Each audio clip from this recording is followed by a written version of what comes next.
RSVPs. And we're also recording this, so if people couldn't come, they'll be able to see it recorded.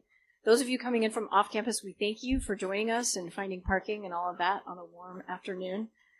We're very, very excited about our panel of guest speakers here. I don't want to take a lot of time, though, because they're going to want to do some talking.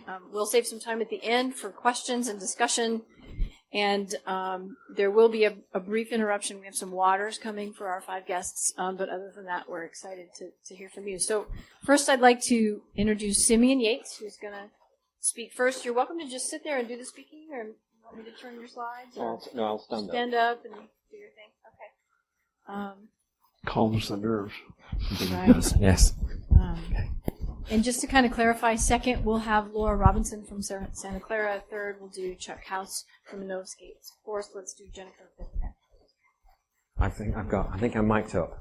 I think the technology is working. All right.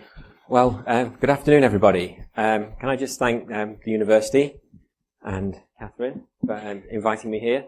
I'm from the University of Liverpool in the UK, and I run the Institute for Cultural Capital there. But my own research area is predominantly around the social and cultural impacts of digital technologies. And Catherine and I caught up earlier in the year, and I got this kind invite to come and speak. So I'm going to try and keep to my 10 minutes as best I can. Issues of the e-society or the digital society. I'm going to pretty much come from a sociology kind of take on all of this. I run an Institute for Cultural Capital. Those who know their sociology will know that there's a little hint to Bourdieu in that, and the way in which people have resources which are not necessarily economic resources that relate to class and status and so on. But also the Institute's goal is to kind of understand the impact of cultural activities on cities and so on. Hence the little wordle on the front there. So, I'm going to start with my usual warning about these things. As a sociologist, one of the big problems with studying the digital society is that we all get really excited about the technology. That includes me. I like my gadgets. Speak to any of my friends. They're all in awe that I haven't bought an iWatch yet. But, you know, that's about the only thing I haven't bought when it first came out. I like technology. But as a sociologist, I know technology doesn't determine how it's used. It's a whole complicated social process that goes around how we use technologies.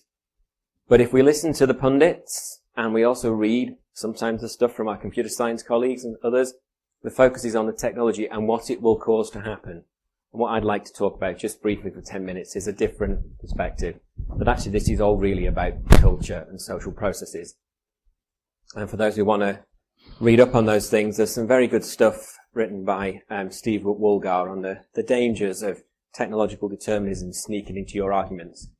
We don't use text messaging as it was designed for. Text messaging was designed for the purpose of engineers sending messages around networks and warning everybody on the network that the network was going down. It was never intended to be used for writing poetry, or as I've studied in one study, dumping one's partner. I did a tiny little study that mentioned an example of somebody having ended a relationship by text message. The number of journalistic inquiries I got about more details on this study, please. It wasn't designed for that. Text messaging is something that we took over, and look at everything that's followed. That Twitter, that short message form of language and interaction. Its original design was not that. It's not been determined by the technology, but how we've used it. And I think the other thing to point out is that technology for communication is not new. We've been using technology, as I will show in a second, for communication for thousands and thousands of years, and it's just become normal. I mean, look at all the people writing. Just contemplate for a moment how much technology is in the pen you're using, the material science that goes into the ink, the engineering that goes into the design, and so on. It's as much a piece of technology as your iPhone. It's just a different one. And if we go back only 40, 50 years, the birth of cultural studies, the focus there was, what do people use literacy for? You know, so the question I think to these days is, what do you people use digital media for in their everyday lives? How do we understand that? What does it mean for them? What do different communities do with it? What do different social groups who've got different access to different levels of technology, etc., do with the technology they've got? If anybody knows their history of cultural studies, it all starts with a book by Richard Hoggart called The Uses of Literacy, which was a study of the use of text in a working class community. Not the kind of things that literary scholars did then. They tended to look at Shakespeare, and he went and looked at working class communities. We need to ask these questions about digital as well. But also, let's not make the mistake, which lots of us do, which is that we think it's all new and no one's done it before. I can point to stuff from the 1980s which asks the very same questions people are asking these days. There's a fantastic book by Shoshana Zuboff called In the Age of the Smart Machine, in which he documents everything we talk about here. Privacy in the workplace, flattened hierarchies of communication, surveillance, the use of technology to empower people in the workplace, the use of technology to monitor and control them. Even issues of gender and race and ethnicity online, in 1988. And even before that, people were looking at the impacts that these new forms of technology might have on interaction. And they named some of the things that we talk about today. When people talk about flame wars on email, that comes from one study from 1980-something, 86, I think. So these are not new questions. There's actually quite a long history of asking them.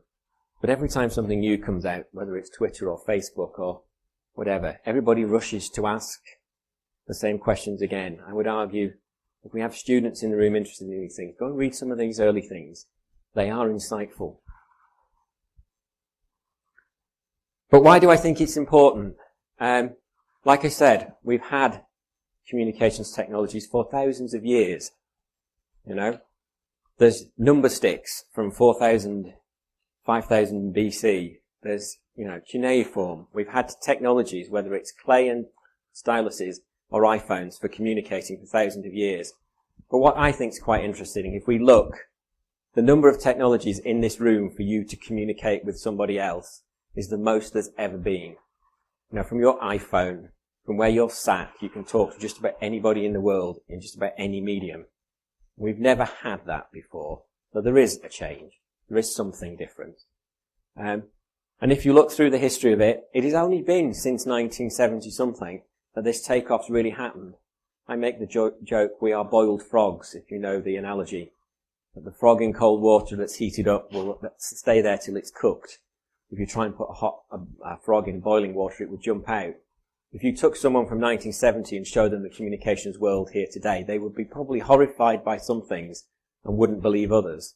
But we've all been slowly boiled, And I'd also make the point that maybe that period, 1900 to 2000, was a bit weird. When mass media ruled, newspapers ruled, we got our information in big chunks from big organizations. Now it's much more diffuse, much more like it was before, when we could only really talk to people. So maybe we need to actually reflect on the history a bit. And in communication studies, it's a discipline that came out of that mass media decade. I think we need to ask whether or not we've got the right tools for dealing with the digital. So, rushing on. Catherine asked us to talk a little bit about our own history in studying this stuff. Well, I started in 1990 with a PhD in the UK, and I was going to look at how people interacted online. And as I joked earlier, all my sociology friends said, A, I'm a weirdo. Why would I study online things? Only weirdo geeks, computer science people do that. And second, I'll never get a job studying that, and to be honest, it was only in about 2000 I got a proper job with a title that had anything to do with that. But they were kind of wrong. It was the future. So what did I do? Well, I compared speech writing and online interaction linguistically and found, interestingly, that online interaction was somewhere between the two. But when we dug under the hood, it wasn't really the technology. It was the way people were choosing to apply it, the way they were choosing to communicate, the styles and so on of communication. And even back in the sort of 1990, you can see what looked like proto-blog posts, what looked like, chat messages and so on. People trying to push the system to do different types of communication. Of course, things have changed a lot since then. When I started studying the internet, 99% of it was in English. Now a very large proportion of it is in other languages. And I think one of the things we were talking about earlier was there's not been enough studies yet about what's happening to all different kinds of languages across the world as the internet takes over. Now people communicate cross-culturally in different ways on the internet. This is again something that's relatively new. It's only the last 20 years people have been doing this. But I still do like playing with toys. So more recently I've been working with performance artists on doing digital performance in public spaces to try and understand what new forms of culture one can create with the technology. This was a group called Blast Theory, who had people dressed up like Tron characters, performing in public, being controlled by players online, who were trying to get one player to take a photograph of the other player, players being the performers. Terminology goes strange. You don't quite know what to say. We don't have the words for it. And one freaky strange thing I will tell you is that the control room for this, controlling these people playing a video game, running around with cameras, streaming on the internet, monitoring each other, trying to take photographs of each other.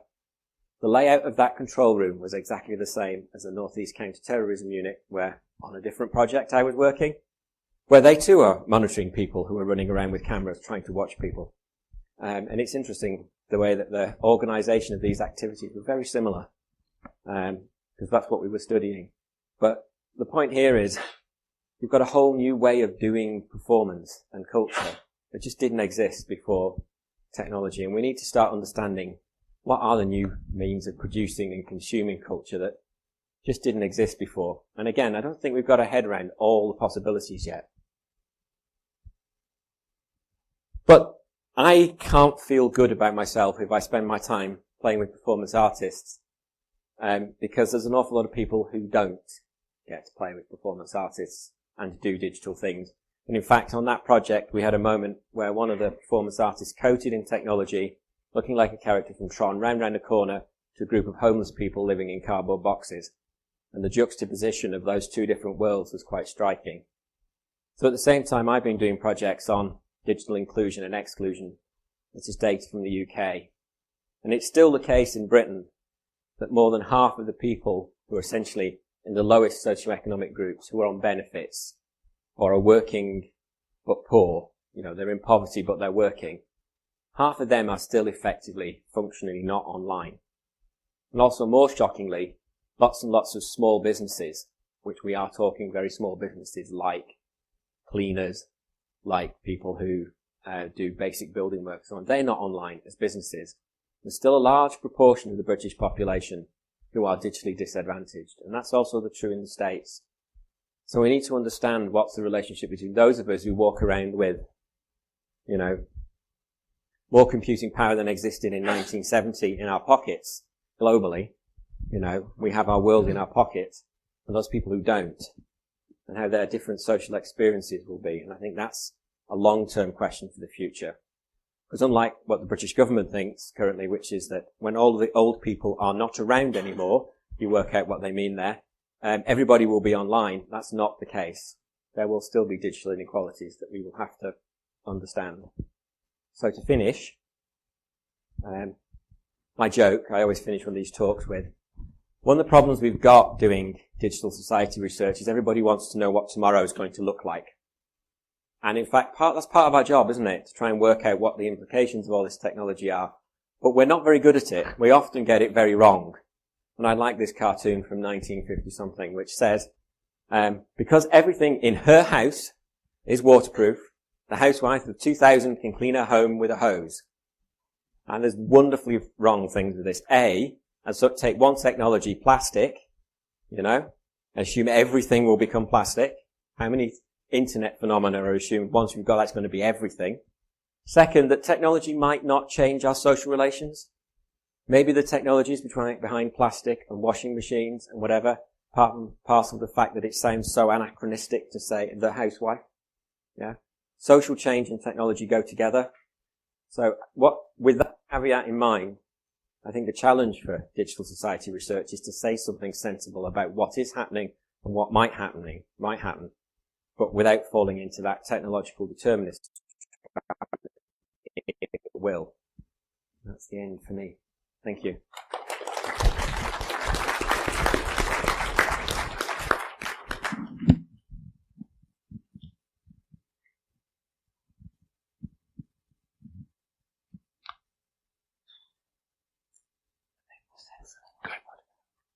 My name is Laura Robinson. I'm an assistant professor of sociology at Santa Clara University. I also have a courtesy appointment at the Institute for the Study of Societal Issues at UC Berkeley. So my talk's going to be a little different. And of course, Simeon is a very difficult act to follow, as you've just seen. But I'll do my best. So when Catherine invited us kindly to be here, she wanted us to think about the future. And I thought, well, let me think about my past. When I was in high school, one of the scholarships I got to attend college was based on an essay that I wrote on Jane Austen. I thought I would be an English major. I was interested in creative writing. Today I'm a sociologist who studies digital inequality and digital inclusion, qualitative research methods such as ethnography and interviewing, and culture. I'm fluent in French and Brazilian Portuguese.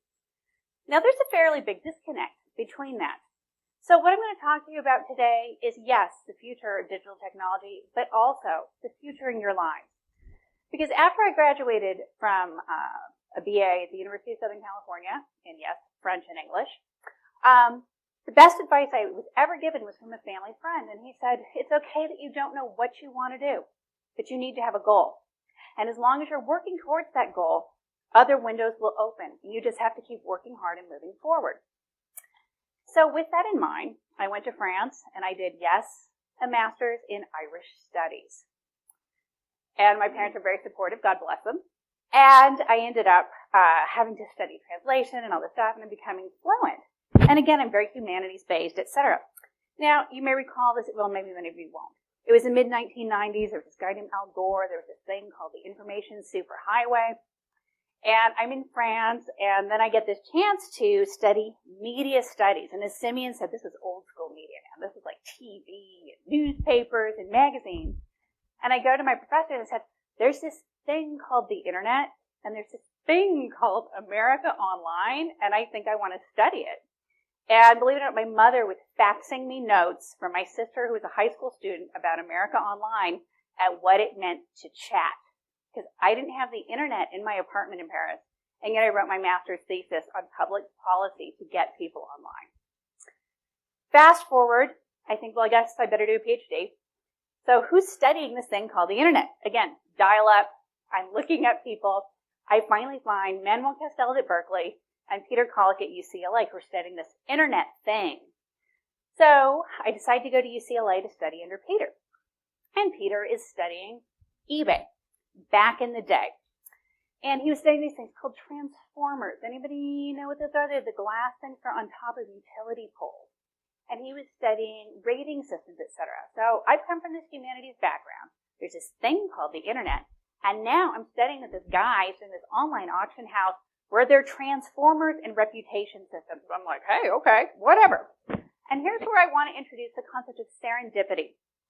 If you are open to windows that open, and you go through them and work hard, amazing things can happen. So I'm studying eBay, reputation, how does it work? And I'm thinking, well, I speak French. Perhaps I should go back to France and interview French people. So I do. Except that as I'm getting my project off the ground, September 11, 2001 happened. And I'm stuck in Paris and I can't leave. And I'm there with a colleague and I'm simultaneously translating the news for him because he doesn't speak French. And this light bulb goes on. And I thought, maybe online newspapers have some information. So I go to the New York Times. Sure enough, there's a place for ordinary people. Yes, ordinary people at that point are people who could afford a computer and connectivity, but still ordinary people were asked in real time within 24 hours of the event to say what it meant to them. Not it meant for the world, yes, that too, but what it meant to them. Where were you was one of the questions. I thought, this is kind of interesting. I then go to the French newspaper site, Le Monde. I thought, well, will French people see things the same way? Because again, I was assuming that, eBay France and eBay US would be different. And they are, because they did finish that study. And then another window had opened, and I had been told, well, if you learn Brazilian Portuguese, you can have a Mellon studies and Latin American studies. So I am madly on the internet trying to find, yes, dial-up, mind you, a Brazilian newspaper where people are talking about the same thing. And I found it, and it was O Estado de São Paulo. So again, serendipity.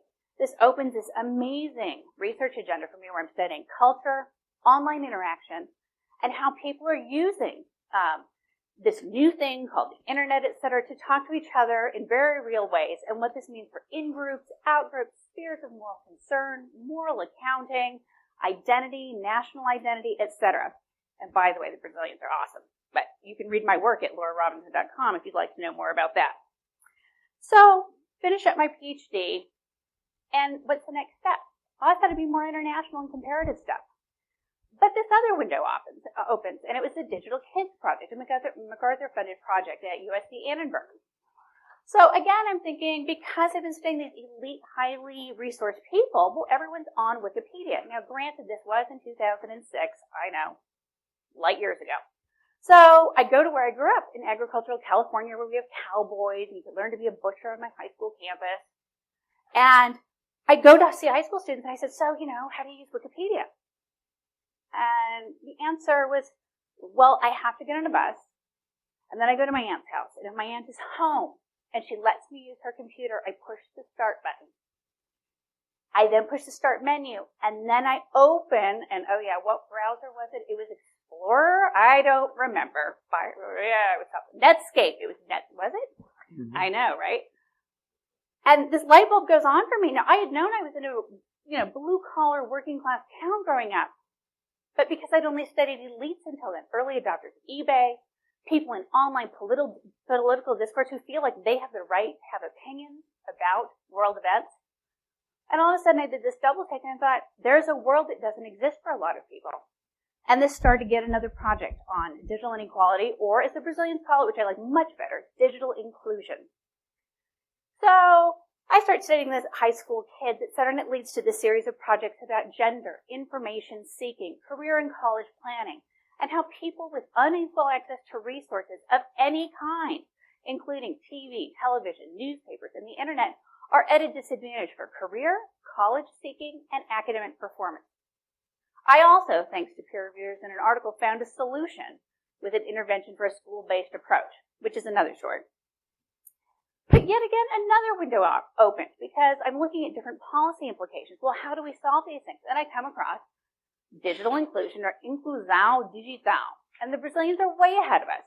So they take a famous musician, Gilberto Gil, they make him the Minister of Culture, and he's like, hey, we need Deli Santos where everyone can come and use the internet.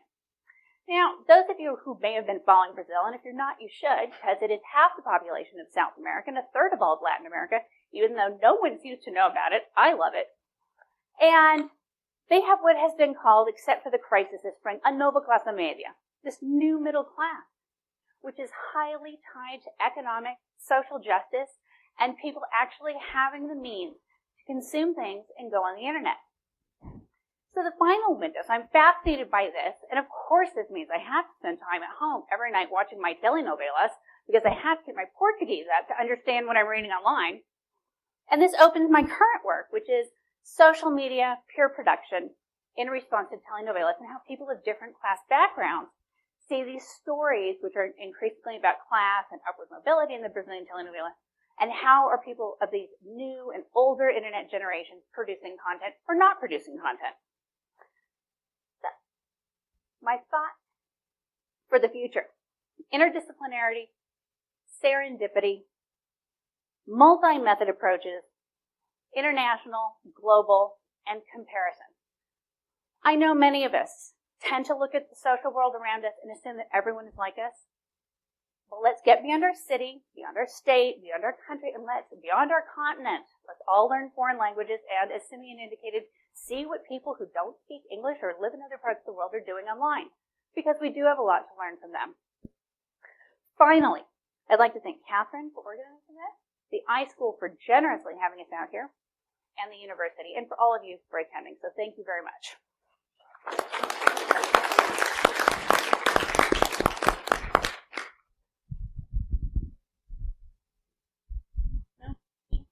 My turn? Hi, thank you. I get that one? Oh, that's great. Okay. So, hi. I bet I'm the oldest person in Arizona at this point, at least for this room. I first moved here when Phoenix was the size of Flagstaff. Huh? And Tucson was the size of Yuma. Have you been to Yuma? Yeah, it's not very big. Got a little prison, though, that's where they were studying. So I've got some Arizona history. I've got a grandniece and a grandnephew here now. And we've got like 7 graduates of U of Arizona, so we kind of counted. And my daughter just moved back to Phoenix from back east, and she called and said, it's 115 here. And I thought, how stupid is my daughter? You know, you could read about that and figure that out from digital media, I think. But I worked in Tucson on the biosphere. Have some of you heard about that? Some years ago, we were in on the planning of it. Not actually, we weren't the people that went in and lived there and had all the food fights and things like that. But it was good, clean fun. And when Simeon put up the note about Star Roxanne Hiltz and the online community case study, one of her case studies was the Hewlett-Packard Company. And I spent 30 years at Hewlett-Packard. And maybe that's the career to talk about a little bit with you, because it formed my understanding of communication. When I was 10, I was bedridden for a year. And it turned out the girl across the street had Encyclopedia Britannicas. That was the internet when I grew up. She would bring a volume over, and then I'd read it a while, and then she'd bring a different volume. And so you could read about navies and Norway, but you couldn't read about Sweden until the next issue came. And so, you know, you kind of had this piecemeal kind of learning. And then television came in, and it was really great. I loved it. It was the internet of its day. Granted, an old media, is that what you called it, Laura? An old media. I remember when it was a new media. And some of you, your parents saw Neil Armstrong's foot hit the moon. That was on because they were going to do a radio broadcast until 4 months before that happened. And somebody said, wouldn't it be great if we could see it instead of hear it? And I built the box that allowed them to see it. It was unpopular at Hewlett-Packard enough that I got the Medal of Defiance later, the only one they ever gave, for inventing it when the founder had said, don't do it. So I think that's the point of this slide. I'm a contrarian. That's what that anapodian means. If you want to look it up, it means I take a different view of life. And let's, how do I run this thing? You're going to run it? Okay, so I just want to mention there are some problems out there from our digital age. We automated the electric grid. And look at this. We made it so that it's 10 times more fragile.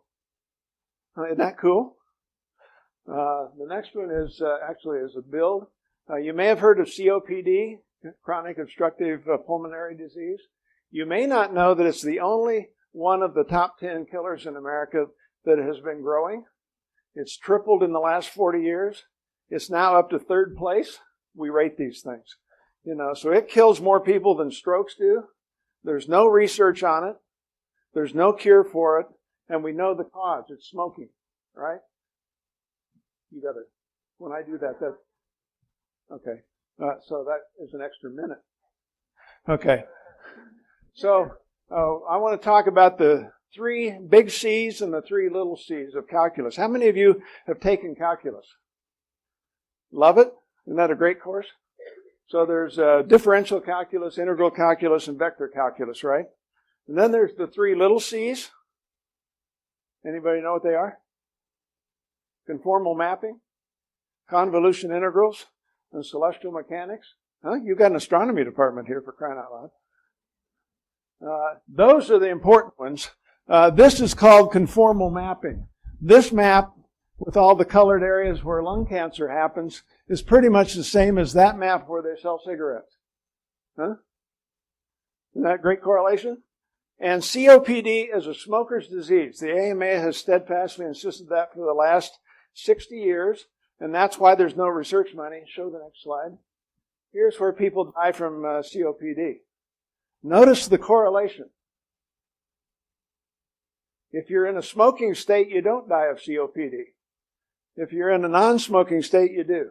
So I think it's just a cool thing that people can ignore that for the last 60 years. But we have that kind of data out there. So the beauty of big data is that we can actually go find things like this, and we can hold them up to the Center for Disease Control in Atlanta and say, what the hell are you thinking? You know, and of course they don't think, they just do the reports. So it works out just fine. What's next? Oh, and then there's this thing where we get caught on economics. Any of you ever held a job? Huh? There's what's called commonly these days a problem with the middle class. The rich are getting richer, and all the jobs are being outsourced to other countries. You've heard of that. Kind of an awkward situation. And so what we did was we put in a presidential commission in 1984 under Ronald Reagan that's been led by the heads of important companies like Xerox, DuPont, Merck, companies you've heard of. Here's the growth rate of the last 5 leaders and their companies of this thing that's going to save American jobs. And what's fascinating, is the people leading this have had their own companies shrink. And they've gotten rid of most of their own jobs. So they're down for a decade. The decade they're leading the commission to help us all out, they lose 3% of their revenue, 60% of, profits, and 71% of the jobs. What if we had bums running this thing instead of these guys? I mean, thank God we've got somebody good running it. So I look at all these things and I say, I'm learning this because of digital data, but I'm not sure we're translating it into action that helps. And so that becomes the question, I think. So here's kind of the way I look at it. And this is a group I used to run at Stanford. We called it Media X. X stood for 10 departments, or X stood for we haven't any idea what this is about. You could use your own, particular thing. And what we said was anyone, anywhere, anytime can connect, participate, collaborate. I've got to read this off a screen. I can't remember it. Compete or sabotage. You might have heard of some of the issues with privacy or security or things like that. So the good news is anyone can do any one of these things to a whole bunch of other people. Isn't that great? Huh? On a daily basis or an hourly basis or at midnight, they can get your bank account. No one, on the other hand, can, just click through this, manage complexity, comprehend, build a lasting coalition, or understand large data sets. So we've got a tremendous disconnect here. We've got an awful lot of power, but we don't have any actionable capability. And so that's the dichotomy that I think we find ourselves in as a society, not only here in America, but really across the globe. So I want to advocate 2 things. One is working with others, building teams, is a pretty powerful concept. So I'm going to show several little groups here. We'll do 3. We'll stop right there. These are all diagrams at the center of a major university in America where innovation is thought to be their selling card. And all of the dots out there are companies in those areas populated with faculty, venture capitalists, and the executive teams. And the lines represent who talks to each other. Okay? And here's a 4th one that looks a little different, I think. Fair? Now, what is this? Well, okay, stop there. So 3 of those are what I call hub and spoke. Everybody talks to the center, but they don't talk to each other around the edges.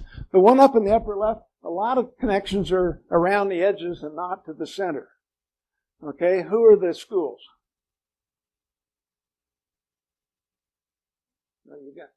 We got to teach her how to run this thing. It's a high-tech deal.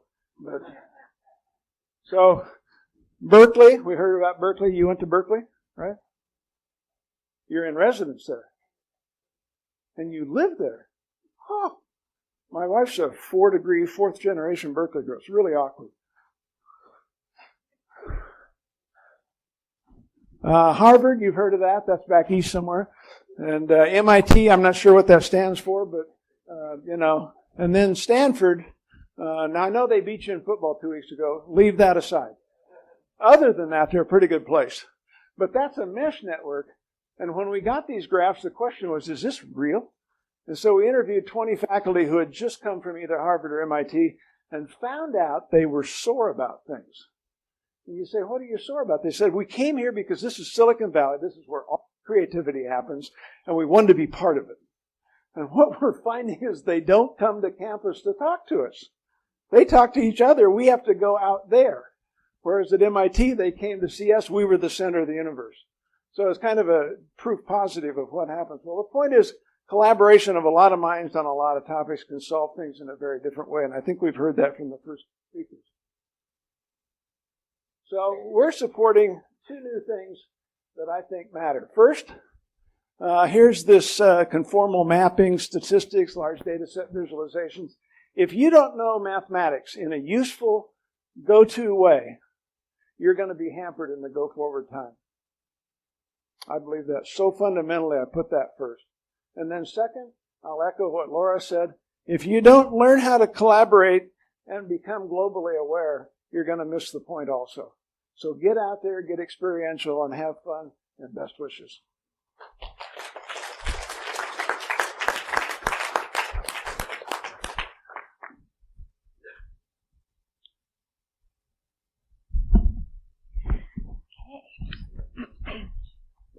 I'll do it.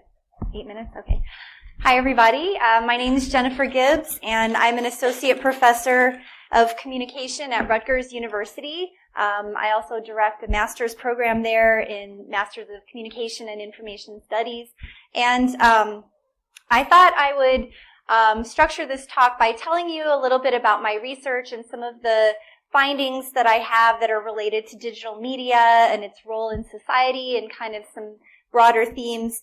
And in the process, I also wanted to start off and tell you a little bit about my own background and how I got interested in the things that I study. I think it's, Laura talked about serendipity and kind of, you know, how she got into what she studied. I think that was the case with me too. And one of my favorite, academic sayings is research is me-search. So I think a lot of times what we study is, a function of who we are as people, our own background, what we're interested in, what we know, and, you know, that's certainly motivated me. So before I went to graduate school, I went abroad, and this was a while ago in the early 90s, and I went and lived in Prague in the Czech Republic for 4 years. I was working in consumer market research. I was a philosophy major in undergrad. I had no idea what I wanted to do with my life, no marketable skills, but I wanted to go abroad and get some work experience. And at that time, Eastern Europe was going through an incredible transformation, going from communism to a market economy. And I got really interested in issues of globalization and what that meant. And, you know, I was working for a company that was a global corporation, but the Prague office was very different than the Vienna office or the New York office. So I was really interested in globalization. And also at that time, technology this was before the internet boom.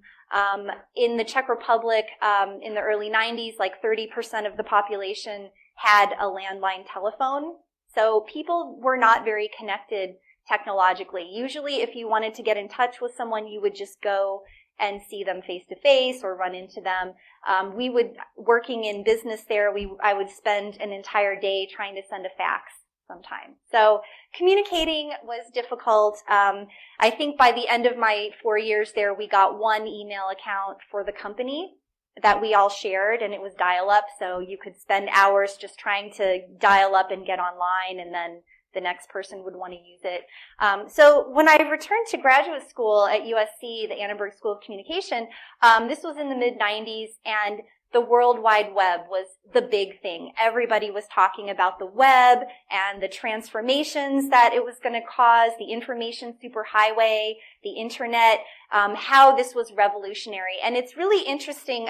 Simeon also talked about kind of putting technologies in historical context, and we kind of say the same things about every new technology. I think a lot of the discourse around social media today is very similar to the predictions that people were making about the World Wide Web back in the mid-90s and how it was going to transform the world and bring about world peace and democratize communication and, you know, end poverty, which didn't happen. But so it's interesting to come now and see how these predictions have been the same.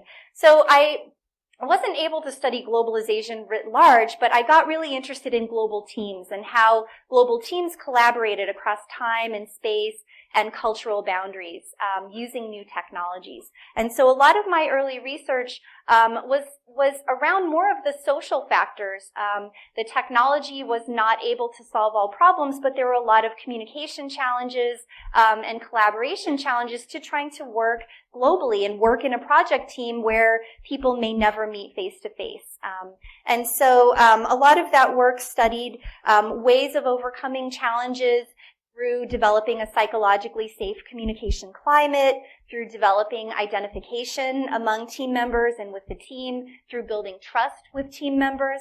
And it's interesting to see how that literature has evolved, because I think the early virtual teams research really assumed that there was this big rift between online and offline, that the virtual teams were purely online, purely computer mediated, and they were often compared to face-to-face teams, which were completely offline, co-located and face-to-face, and that never the twain should meet. So I think the way that the research has evolved has really started to look at the increasing blurring of online and offline, and ways in which new technologies are becoming increasingly incorporated into our everyday lives and into our work lives, such that team interaction is not necessarily completely online or offline. And, I should add to that a lot of the assumptions in the early days were that virtual teams were deficient compared to face-to-face teams, that technology was somehow detrimental. You could never form close relationships through technologies, through digital media, the way that you would face-to-face because of the lack of socio-emotional cues, context cues.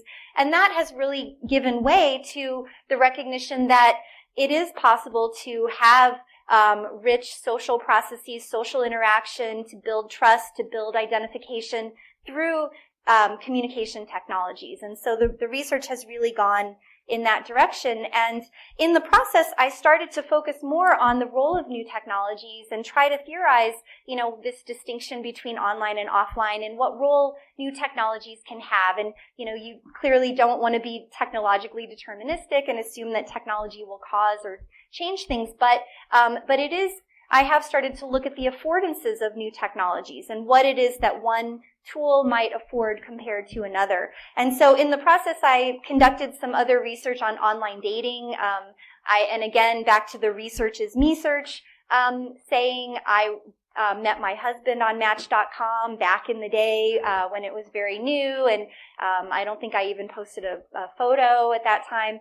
And so it was really, that really motivated my interest in online self-presentation. And so I looked a lot at how people present themselves in online dating. When you have a profile, how you can say anything about yourself. What do you say? What is different about the cues that we have online versus in face-to-face relationships? And so I found that people use technology very strategically to try to, present an ideal self while also presenting an accurate self. We hear a lot about just blatant deception online, that you can be whoever you want, but there really are checks and balances, at least in online dating, if you want to meet a partner and establish a relationship offline, to not presenting, not posting a photo of a supermodel, but trying to present an accurate self that's also kind of idealized.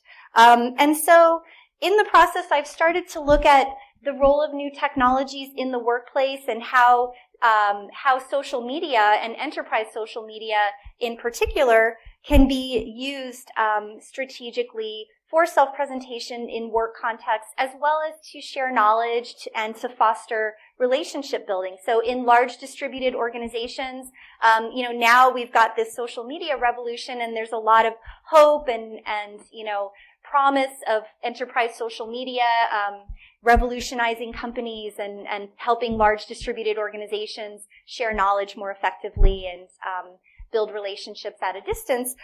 In the process, though, I've noticed a lot of resistance to using social media in the workplace for various reasons. There are a lot of privacy concerns and concerns about confidentiality of data. And in fact, the openness of social media is often perceived as too open for work communication and maybe inappropriate. You don't need to be doing a lot of socializing in the workplace. So that's something that my work has started to look at. And the other interesting shift that I've noticed in how we think about new technologies and their role, so back in the early days, I think there was much more of this separation between online and offline, with the assumption that online was not as real as offline, real interactions. Now, and in the virtual teams research, there was always this attempt to try to connect people. There was an assumption that if you're working in a computer-mediated fashion, you're disconnected from other workers. And how can you connect virtual teams? How can you unify them and make them more cohesive? Somehow in the process, we've gone to the other extreme where there's a constant connectivity. We are on our mobile devices. We have so many different devices where we can stay connected electronically. And it's created this ubiquitous connectivity. And so now we're facing opposite challenges of being too connected. We take our work home. We can work on the weekends. We work at night. We're always available on our iPhone or other device. And so that's caused a lot of stress and well-being concerns for virtual workers. So my current research is looking at how to manage this and how to deal with issues such as distraction. Seemingly we hear a lot about how we're more distracted as a society now, and we often kind of link that to new technologies. We think, oh, we're on our screens all the time. This is a bad thing. But I'm trying to unpack that and look at other sources of distraction. For one, we've always had sources of distraction. New technologies are just the latest one. And there may be reasons why we need distractions. They're not necessarily negative. So overall, where I see the future of digital media research going is in trying to understand the ubiquitous role of new technologies in our everyday lives, how to deal with this constant connectivity that we have and kind of the challenges that ensue from it, and what place it has in our everyday lives. Thank you.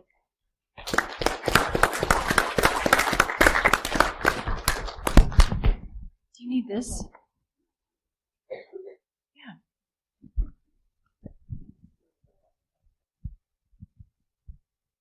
Do you want the microphone?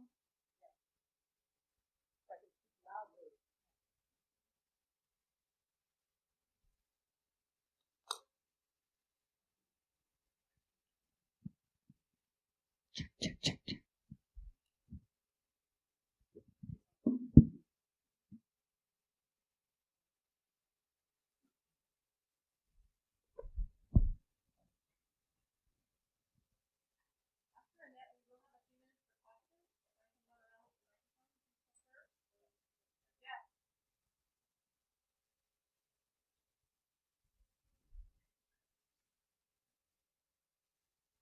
Yeah.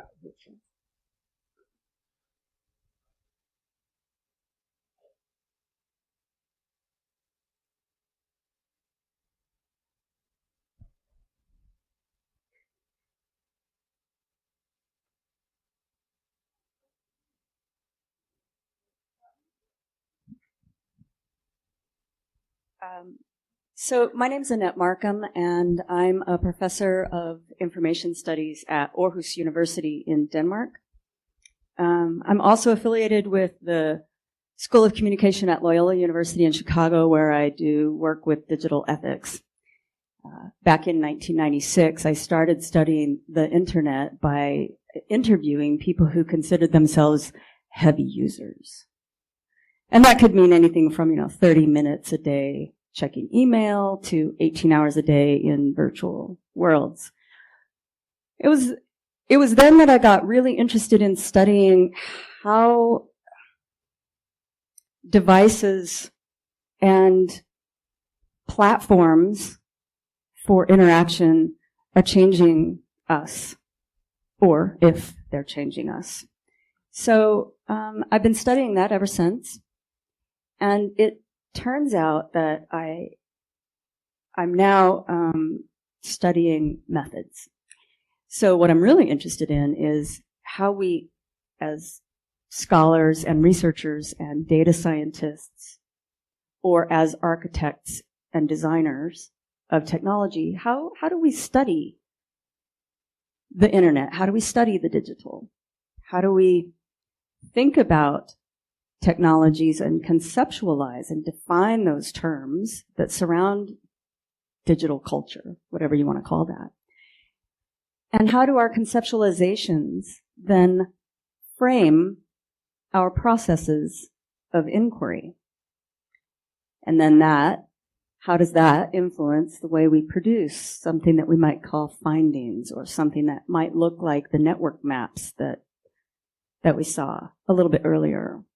And so where do those things come from? So I guess I'm a bit of a philosopher of method. So I'm going to talk a little bit about what I call studying the not quite yet, which is a way of saying, most recently, I think that our digital culture, or the fact that our world is digital, presents certain complexities and certain kinds of possibilities for what we might consider to be research. And I think that given some of the crises that we see, or some of the ethical dilemmas that we encounter when Facebook does a contagion study, or when we suffer from something called Gamergate, or when other things around social media cause people to commit suicide and engage in or be the victim of bullying behaviors, it sort of behooves us to think about what might our role be in that as researchers. So I mostly talk to scientists now, and I talk to them about method. And I thought I would show you a little bit about what I've been doing.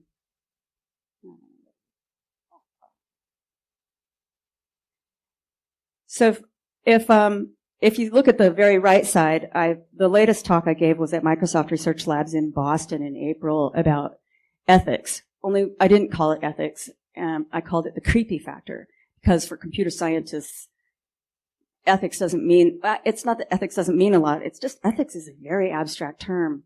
And so instead we talked about what might we think about when we're designing technologies, or when we're designing social media apps, or when we're designing things like BuzzFeed quizzes. What might be kind of creepy about that work? And how might we do things that are less creepy? Or, put differently, how might we do research that makes a better world? So a lot of what I'm working on now is to think about how we might do research differently in innovative and creative ways, so that we're not just studying the past or studying what we have been, but we're trying to make a different world, and that our research can actually be producing that different world. So this is a range of the work that I've been doing around that issue, and I'm questioning everything that you're taught, or that we've been taught in our social science or humanities textbooks for methods, and thinking about how we might reinvent those or remix them to make better sense, or to resonate better with the complexities that we face in our everyday digitally saturated social contexts. So these are my basic questions, and I think these would constitute what I think ethics, or an ethical approach to digital futures would ask. Some of these questions. Are our methods of sense-making adequate? Do they still work when our technologies are so embedded in everyday life? Does it still work to call what we do with our participants in a social science research project interviewing, for example, if we're looking at them on Twitter? Or if we're trying to understand how somebody uses Facebook, how do we focus on just Facebook? Because, of course, Facebook is never used alone. Nobody uses just Facebook, right?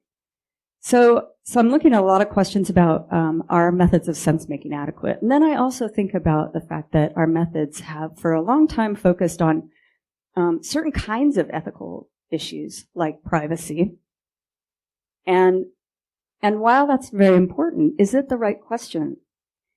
In many ways, because we think so differently about privacy, you and me, and we all have a different version of privacy in a different context, in different contexts that we exist in, is it the best question to ask whether our methods are protecting the privacy of our participants? Arguably, we don't have any privacy. Well, that's one problem. But But maybe it's not as important to think about privacy, and maybe it ought to be more important to think about how we take information that people produce in one context, and then we use it in a different context that they didn't anticipate. So, for example, I tweet all the time, and I know it's public, but if somebody took all those tweets and put them all together and made some story about what Annette Markham is, I would feel pretty badly about that, right? And it's not because I was clueless or I didn't understand. Of course I understand, it's public. It's just, it was used out of context. So what we're starting to see now are really interesting projects that are rethinking how we think about ethics. So I think that's an interesting question.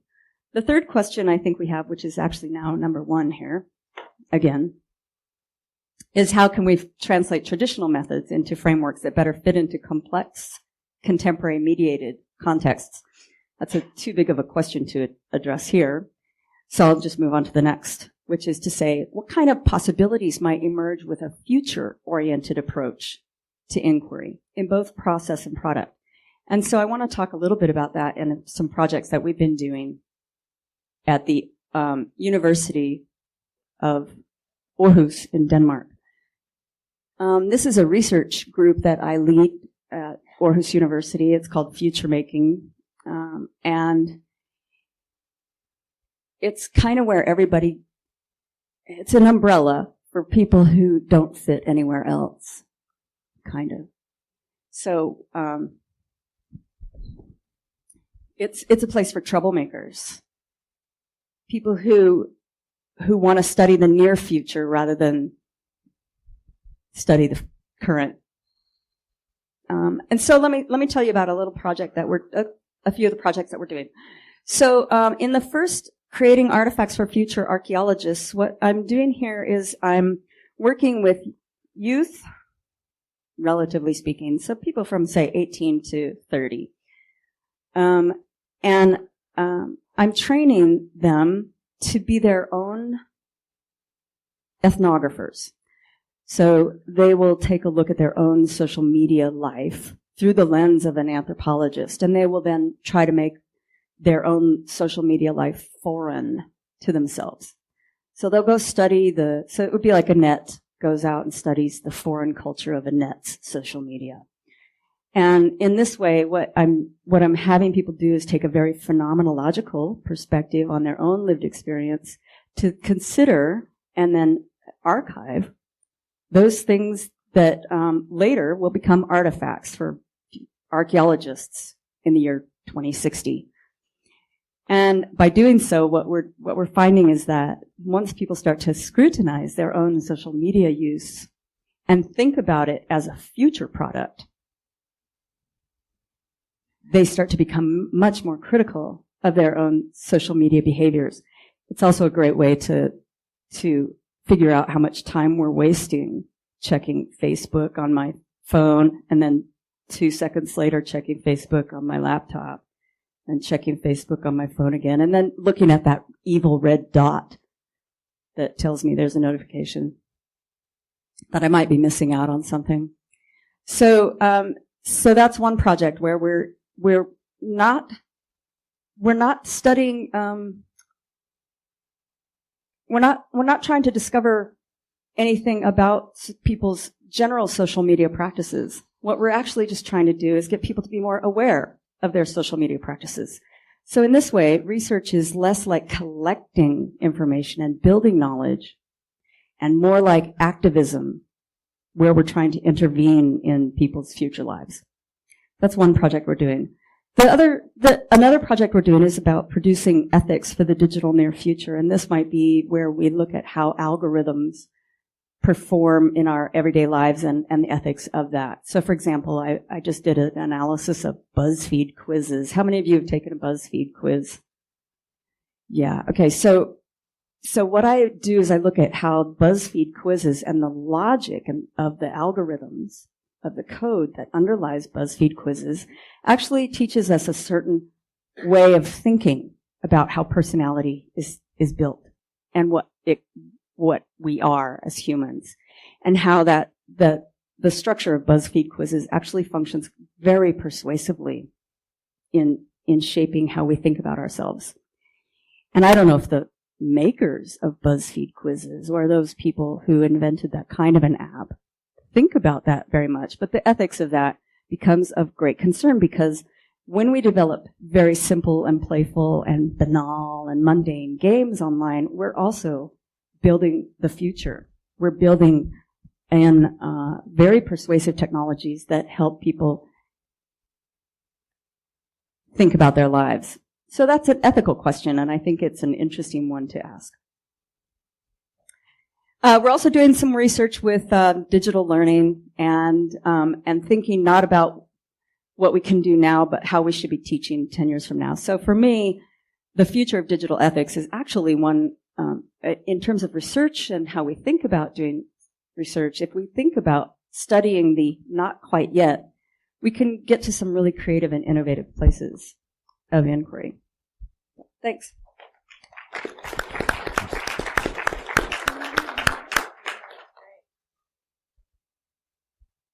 Thank you. Can you hear me? This is okay. All 5 of you, thank you for coming. And we only have a few minutes left, so I would love if you had questions, I can come to you.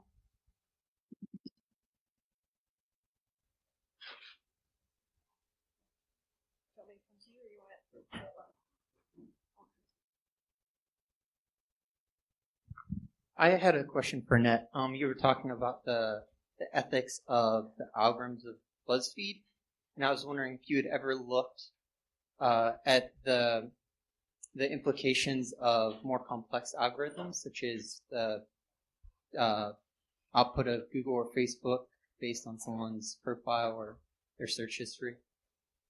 Yeah, I have not looked at that personally, but I just spent 6 months at Microsoft Research Lab in Boston, and it's the topic of the year. I mean, it's been the topic of the last couple of years, but we're really interested in looking at what are the consequences when you type in Google search and the autocomplete comes up and gives you all these suggestions of what you really should have searched for. And I'm always convinced that what Google comes up with must be more important than what I came up with. So I haven't looked at it specifically in my own studies, but I've read a lot of research in that area. I think it's a very important area. Is that your area? Yeah. You should do it. I want the book.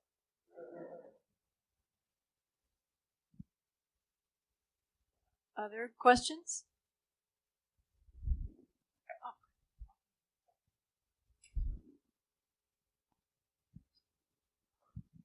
Annette, my question is you made a point stating that we're going to require more research and educate people down the road about digital media and social and everything. My question that, when would you actually start implementing that in the education system?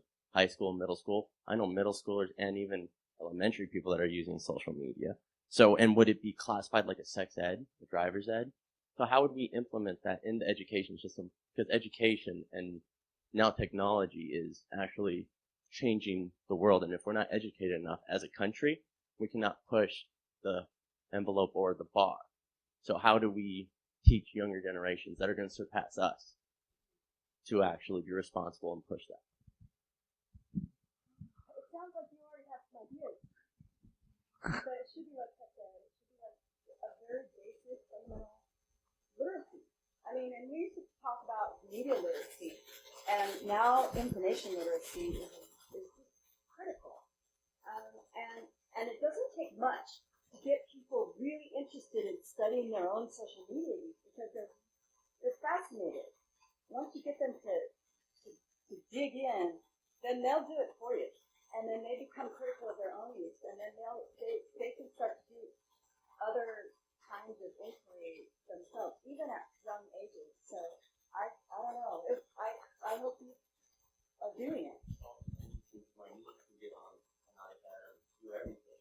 I was 5 years old, using Team Harris, and she can unlock the phone. Right. Well, okay, so here's the myth. We have this illusion that because young young people can do so much with digital technology that they actually are literate about it, and that they understand the consequences of the actions, and that they understand the complexity below the surface. And so what we're learning is that that's not true. So that high use ability does not necessarily mean critical cultural knowledge. Yeah, critical thinking about it. So I mean, I think any kind of good time. Yeah, and you're right. We won't be able to compete in this year. And there's a great book by Roger Silverstein out of the UK, and he talks about media morality. Is that what it is? Media morality. Great book. Any other questions? I'm in the back. I know that makes you feel uncomfortable when I run around the back. And thanks to the Kirk and the gang up top for recording this. But Brian Heidorn, the director of the School of Information, has a question. So I'm walking quickly so I can get to Brian. Hi, Brian. I wanted to ask if you had any insights about what we should be doing differently. We meaning academia in education. I was going to ask 10 years, but that's ridiculous. So I decided just 1 year from now for digital life. You know, we have online programs, even for classes that we teach face-to-face, we use online tools. And this is open to anyone that wants to comment on the panel. What do you think we should be doing now or next year to take advantage and move forward to advance learning? Sure. Does this still work? Am I on now? I'll shout. Oh, there we go. It's working. I find it fascinating that we're still giving lectures as we sit here giving a lecture. I mean, I think the reality of my kids' educational experience is so different than my own. Why do we expect students to turn up and listen to a lecture for an hour? X days. What most students, I assume, prefer is a bit more time with your tutor or a bit more structured. I mean, there's a whole variety of stuff that we're just not dealing with in universities. We have the thing in Britain that they put lots of, saying this earlier, they put lots of interactive whiteboards and highly interactive technology into all the schools in Britain. So we have 18-year-olds who've come from an education environment where they can write on the board and it does things, and they hit a university lecture theatre and it's got PowerPoint, which is to them the same as acetate was, whatever. So I think we're way, way behind the curve. And I actually think we need to talk to the students. There was a very eloquent, student representative in my previous job who laid out a whole agenda for running the kind of education differently, getting rid of lectures, reorganizing everything at a senior faculty meeting. And everybody kind of looked slightly stunned and shocked, and they left, and everyone went, well, that was interesting, and went on to the next agenda item. I would argue that probably most of us as university professors are not in a position to think through how innovative we could be. I think we should talk to the students about what they want out of their educational experience. They might want less. For instance, I was saying earlier that I know a lecturer in geology at Liverpool who still uses chalk and talk, but the students love him because he's brilliant at it. The issue isn't the technology, it's delivering an educational experience that works. And I think we need to think a lot harder about that. Chuck? I tend to think you make more progress if you're a participant than if you're a spectator. And so I would argue that MOOCs, anybody taking a MOOC course? A few of you? You know what it is? Massive online open courses. Rather than take one, I would urge that you and 3 of your colleagues design one and give it. And if you did that in the next year, you'd learn more about education on a topic of your own choice and trying to attract people to understand what you're trying to say than you'll ever learn in college. I think we're out of time. Thank you for coming, and we're grateful that the 5 of you are here. If you would like to meet them, this might be your moment to drop down and say hello. This could be